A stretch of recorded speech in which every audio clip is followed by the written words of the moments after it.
Parkinson, and I'm a senior consultation specialist with Atkins Realis. Today, we are continuing our series of live stream topics on the Northern Roadlink project as it moves through the provincial environmental assessment and federal impact assessment processes. The topics we are covering parallel our project activities, so we hope these will help our viewers and listeners better understand the project and provide input along the way. With me today is my usual co-host, Jennifer Ashwazake Pereira, my colleague and an Indigenous engagement and traditional knowledge specialist at Atkins Realis. Jennifer is a member of Henvey Inlet First Nation, located on the French River south of Sudbury, and works with me on our projects across Canada. Together, we are going to talk about community perspective using clips from interviews undertaken late last year with various community members from Martin Falls and Webequie First Nation. The purpose of these discussions is to share community views and hear community voices on various topics relevant to the NRL environmental and impact assessment. We are broadcasting on the Wawate Radio Network to help reach community members about our project. Listeners can call or text us with questions and comments about the project. The number is on your screen. We try to keep the show fun and informal while being informative at the same time. We also take music requests as long as you provide us with a comment or question about the project. So with that, Jen, let's get started. All right, Ani, everybody. What were you smirking at, Don? There was just a visual distraction to my left in the semi-darkness. So I'm just going to jump in here. Never mind that guy. So we've been spotlighting community voices for the live stream for the last number of times. So we spoke with Gordon Wabas from Webequie First Nation. You guys, Don and Tony, spoke with Leslie Spence from Webequie First Nation. And you guys also interviewed Kathy Baxter from Martin Falls First Nation. And those were really wonderful. And so I was thinking that we could combine some of the various clips so that we can have them all together while we talk about some of these things. So one of the things I wanted to focus on was a little bit about Anishinaabe law and protocols. So those are kind of formal ways of being, and those things are not written down. You know, when we look at some, like Canadian laws, for instance, those are all written down in black and white. You know, provincial legislation written down in black and white. But that's not the same for Anishinaabe protocol and that natural law that governs our relationship with the land. So I want to start out first with Gordon Wabas. So he was talking a little bit about that, but he said he didn't specifically recall laws per se, but he does recall the kind of protocols that there were along with family laws. Where? Okay. Anishinaabe law. Well, to be honest with you, growing up in Webequie, especially in my time period, I have never heard about the seven teachings, and I have never heard about the ways of the traditional practice for our people. It was recently when I started to hear those types of activities resurface of our practice and of our how we practice as Indigenous people. But there was household laws with the ways during the trapping days, and those really are respect for the animals, and they were very well. There was a distinction between what a man and a woman is related to the animals and what they can do and what they can't not do. And I always think about that because an example would be when my father brought in beaver from his trap line. When we brought it to the house, we were always told that there were certain protocols that we needed to watch out for in terms of. So one was that that it has to be placed where it cannot be stepped over, especially by a female or a woman. And I tried to understand that law when I was growing up and what it meant. So there was a lot of times too when my father didn't kill a beaver, and he knew that the law was broken. The relationship between the animal and him, the family, was broken. So there had to be a protocol and respect restored to be able to catch the beaver again, because to us during that time, the beaver was food for us. It was also a pelt that was traded in for currency. And during that time, it was a lot of money, good money to support the family. That's what I recall about those the laws.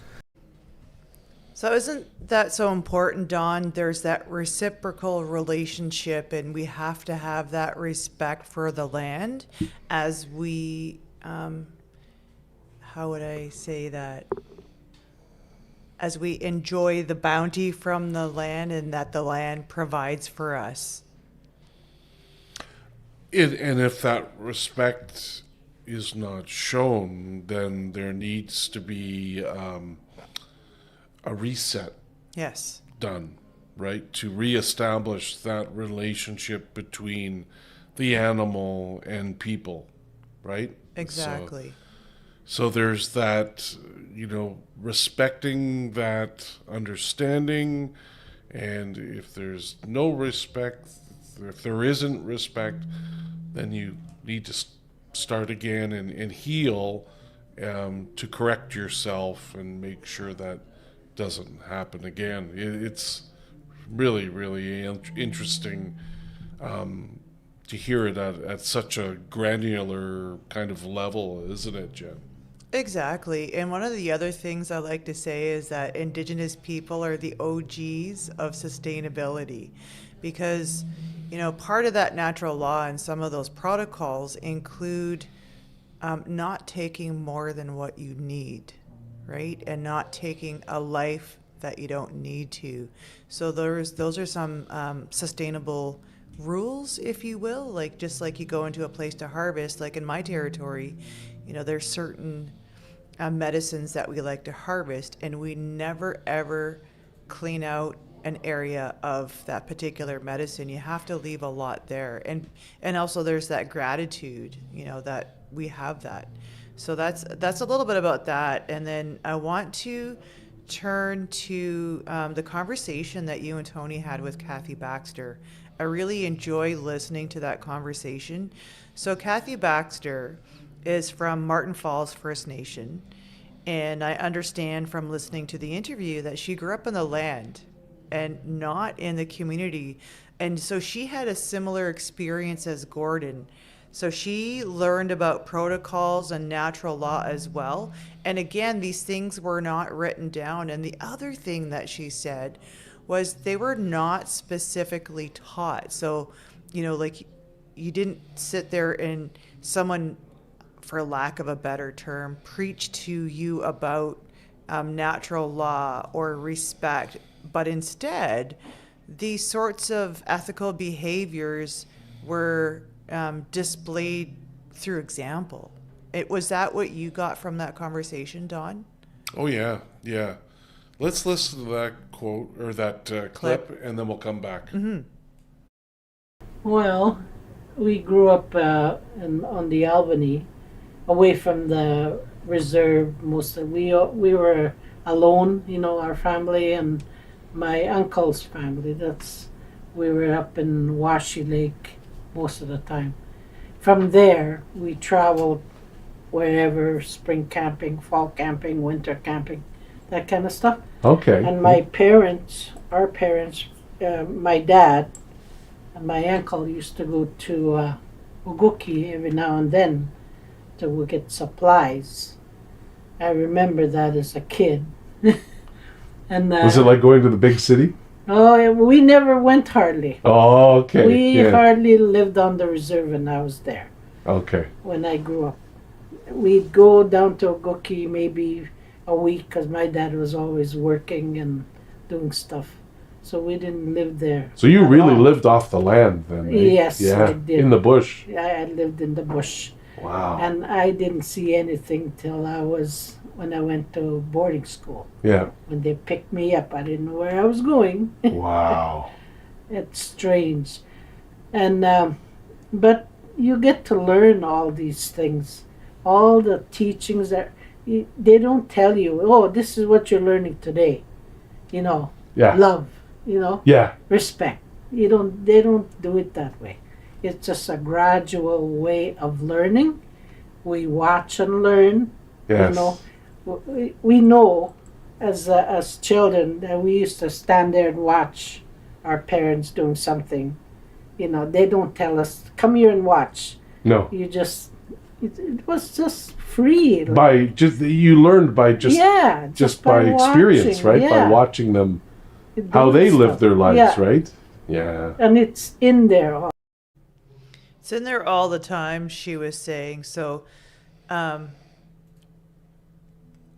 those things weren't specifically taught, and it wasn't a textbook exercise, right? And so there is more in that conversation, Dawn, and you were sitting there. So what were some of your takeaways from that? Well, Kathy's an amazing person, first of all, and just so interesting to talk to. But, what I get from that is just how baked in that whole process of transfer of knowledge is, to the point that it's not a formal lesson. I'm going to teach you this today, how to be, kind, or how to love someone or something. It just wasn't like that. It's just wired in the people after having been handed down through generations, and it's so interesting. They just learned things. It's a way of being. It's just a way of being. It's just how they lived, and I think it's pretty amazing. There was no true structure to it. There was, but it wasn't conscious, right? And bringing that back to road development, this is an important conversation to have, because we talk about Indigenous knowledge leading the way, because the people know the land, and then making sure that the roads are not grossly affecting water or other places in the land, even the visual environment, when we talk about that with an environmental assessment.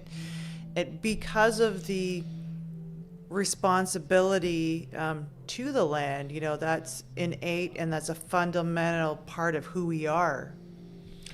Well, it reminds me, Jen, of that story you were telling me yesterday about when, in your community, when they first started doing the construction of the wind farm and they started taking down the trees, doing the clearing, right? You were telling me community members were very upset. Mm-hmm. And, that gets triggered because the learnings that they have inherited from their ancestors are such that they are tied innately to the land, right? Yeah. So, you know what? I think I'll share that very personal story. So, we developed a pretty significant project on our land. So, that meant sticking 87 turbines on the land. But in order to build those turbines, we had to build a whole bunch of little roads. And then when you build roads, you have to do clearing. And so, even though we've talked about that and talked about that and talked about that very thoroughly in community, understanding the reason why we were doing this, and that's because we wanted to generate an income for future generations, right? And so that was for economic development, not just for us right now, but for those future generations. So we had to think that far ahead. And then also, what are the pros and cons? Yes, we're going to have to give up some access to parts of our land. So, okay, that was all great in theory. And then it came time for construction. And we had to do clearing. And the Anishinaabe from our community and the other Anishinaabe from other communities also didn't feel good about that. And so they were feeling like they didn't have a place to put their feelings or their thoughts because, this is construction and you don't have feelings in construction. It felt like that to them. So they would come and tell me on an individual basis, and I would let them know, well, I care. Let's do something about this. So I spoke to my male counterpart, which happened to be my son, actually, and we decided to hold a circle. So we found a space. We had a smudge, and we had an eagle feather with us, and we opened up the space, and we passed that feather around. And so people had a safe, culturally relevant place to get all of those emotions out that they needed to. And some people cried and some people just wanted to say, I used to camp over there. And in my case, there's some areas that were really special to me and my family. And so I talked about that as well. And so after everyone got out what they needed to get out, they were okay moving forward. But the point is having that culturally relevant and sacred space for people to be able to talk about their feelings about development, even though, we are siding with all the pros and wanting that economic development. There's still things to talk about in that regard because of our relationship with the land and our relationship with the trees on the land and the other plants and vegetation and the medicine. So those are really important things to talk about during development is having spaces like that. But go ahead, Don. I was just going to say, yeah, it was change, right? Mm-hmm. It was moving. Not easy. It was not easy, and it was a big step for your community to move to that, and it became real when those trees started to come down. Mm-hmm.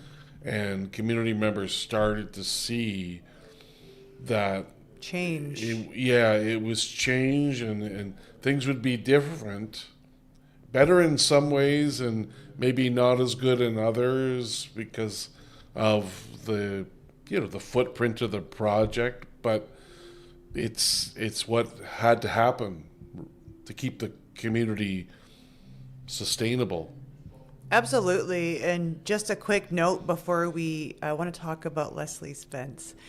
Before we get to that, though, wind farm area is really utilized because people will go tour around and take selfies with the turbines or take pictures off the shoreline where you can see the turbines, and people post those things. And so people, like, although that was a really hard and difficult spot to see the construction and the development, people are really proud. We are really proud of this development, and we like to show the world and talk about it to everybody. So that's a little bit about the development there.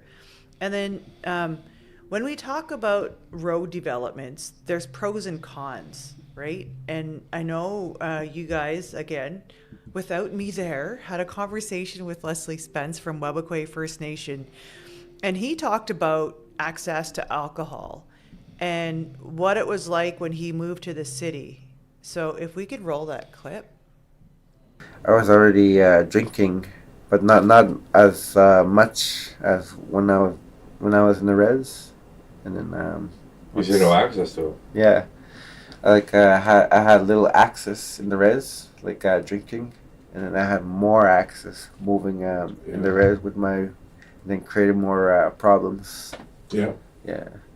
Well, what made you go, you know what, this is, because you healed yourself, like, so you just, you know what, I don't want to do this. So I'm just curious, because this is like something we could think about when we think about roads. Like, For sure. Something we Yeah. could put in a report, or something we can, like, what was your steps for okay, we have access to booze, I was already drinking, this is how I got off booze. Or use booze in a healthy way. Like, it doesn't matter if you're fully off it, as long as you're using it responsibly and you're waking up and doing all this stuff. So I'm just curious. Well, for me, when I stopped drinking, I had to looked at my life, and then looked at my the what's in front of me, which was my niece at the time. And I looked at her, and then I shouldn't be doing this, you know. And I shouldn't be doing that in front of her. Yeah. And it's gonna affect her in the future. So I might as well try to stop drinking, or at least minimize my intake. Yeah. Yeah. And then I was sick for the whole week. And then I learned my lesson. I'm like, I don't feel this no more. Yeah, and yeah. then after a week of drinking, Hopefully I was on a bender. I was on a that's not a week good of bender. Yeah. 1 week later. Yeah. I was like, yeah, no more. Okay, Yeah. okay. And then I had to like reflect, looking at her, like I need to like be better, Yes. be a better person Yeah. for her future. So I thought this was a really relevant clip with respect to road development, because that's one of the conversation that comes up when we go into community, that road developments would bring in more access to drugs and alcohol. And so while that is true, you know, there's a lot of pros to it, but Leslie, well, you had the conversation with him. You know, some of those other pros, he thought, you know, could be, you know, they could be creating more awareness about drug and alcohol abuse. A road could see increased infrastructure in community. You could expand programming, grow programs, and then that would also be more jobs in the community, right? And then he also talked about costs coming down for groceries. And he also, what were some of the other things he talked? Costs coming down, and then being able to visit with community. So what were some of the things that you thought about when he was talking about his story? Because he also delved into healing. Yeah, it's pretty. I mean, Leslie's a pretty amazing person. This is a self-healing example, which is not easy to do. But, you know, when you talk about the road isn't the solution to all the community's problems. There has to be other, like you said, infrastructure that's provided, whether it's physical infrastructure where with an actual healing facility or programming or other type of supports, just building the road to the community that ultimately make connected to the highway isn't a solution on its own. It just needs these other supports. So there's a lot there in what Leslie's saying, but he's a bit of an exception in that he was able to heal himself. Most people can't do that and need these facilities Support. and supports and programming, and there, raises a whole other issue about security of the road to try to prevent more drugs and alcohol coming in too. So yeah, there's a lot there. We could talk hours about that topic. Oh, for sure. absolutely. And I know we have talked for hours about all of those things while we were invited into communities. So I want to hear from Leslie again. So he thinks that a road could help families strengthen their ties with community.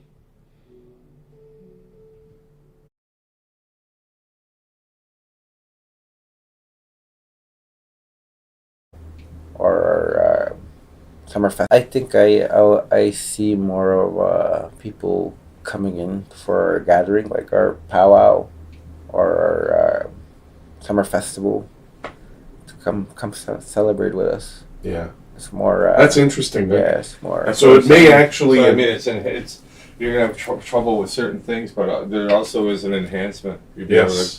to, people couldn't come to summer festival because or 'Cause, the softball, yeah, softball softball. $30,000, but the Yeah. airline tickets are 10,000 to enter. Yeah. Yeah. So you got to fundraise. Now you just drive up. And, Now you can just drive up and come celebrate with us and have fun.